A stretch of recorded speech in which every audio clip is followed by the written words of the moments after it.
Hello students, आज मैं कुछ बताने जा रहे हैं। बहुत इंपॉर्टेंट चीज, आप लोग ध्यान से सुने इस चीज को। आईआईटी में एडमिशन पाने के लिए कुछ योग्यताएं बहुत जरूरी है और इन योग्यताओं का होना बहुत जरूरी है आईआईटी में एडमिशन के लिए।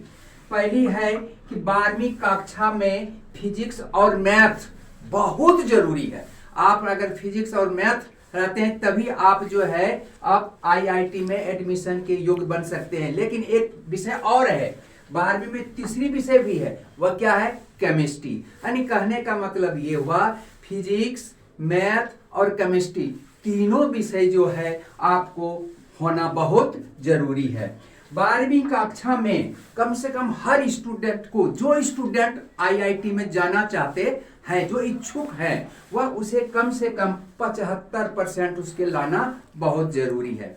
लेकिन एक बात और है, एससी एसटी और विकलांग होते हैं। एससी और एसटी और विकलांग के लिए 65% मिनिमम रखा गया है कि वह भी एडमिशन के योग्य बनते हैं, फॉर्म भर सकते हैं। अब इतना तक परसेंटेज आने के बाद उसे दो चीज से और गुजरना पड़ेगा। पहला क्या है? JEE main. जेई मेन को पास करने के बाद आपको पेपर होगा और पेपर के पास होने के बाद अब जेई एडवांस भी देना होगा और जब वह परीक्षा पास आप कर जाते हैं तब आप आईआईटी में एडमिशन के योग्य हो जाते हैं। और आईआईटी का जब एडमिशन हो जाते हैं, जब आप आईआईटी पढ़ करके निकलते हैं, अच्छे से अच्छे पैकेज के द्वारा आपका जीवन में सफलता मिलती रहेगी।